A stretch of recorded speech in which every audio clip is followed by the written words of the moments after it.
You and I are guilty of it as well. A lot of us as dentists are hesitant to invest in ourselves because we spent all this money on dental school. Now maybe we put some money down on a practice. We're in debt, and it's like, I just need to pay back all this debt. But it's pretty short-sighted looking back.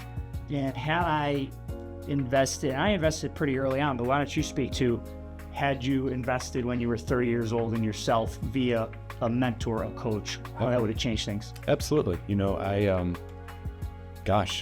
30 years ago, or my late 20-year-old self, I get this question asked a lot, like, what would you go back and tell that person if you could? And it would be, hey, invest in yourself in more ways than just clinical, early and often, in order to kind of steepen the trajectory to growth, and not wait until you're 45 or 50 years of age to suddenly say, hey, I think I'm going to go take a leadership class. What does that mean anyway? Back in my day, there was really very little, if any, sort of connectivity within the profession like we see today. And then almost no mentoring programs existed 30 years ago. So having this opportunity now in retrospect, probably, it was sprung out of an opportunity to join a mastermind group myself, which is where we first met. And built this connection that turned into DDA.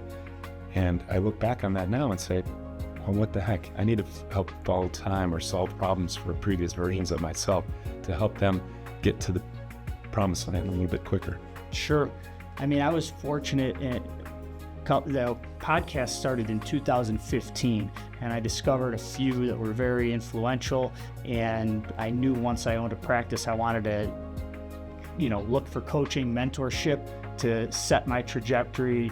I heard a friend say one time, if you make a decision that makes 1 degree or 2 degrees of difference here at the age of 30, as opposed to waiting till 45 for that 1 or 2 degree impact on your future, it's like compounding interest. Absolutely. So investing in myself early, paying a monthly fee or whatever you want to call it, I didn't look at it as a line item on the P&L. I looked at it as, holy cow, I'm getting away with murder paying this to get these results, because when I take this information, I'm able to go and execute.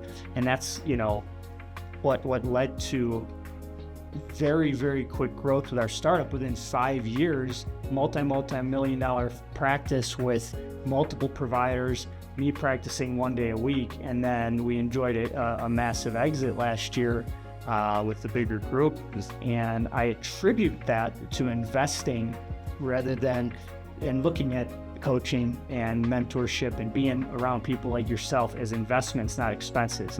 I would have never got that information on some brutal Facebook group or on some online thing or some paid, 10-week course. This is about constant reinvestment in ourselves, which then we take to our practices and we work through our team members to grow. So that's what it's about, and I think that's what's missing for a lot of people. And for many, it'll just be, I graduated dental school, that's good enough, and I'm good, and that's great. Everybody has their own thing.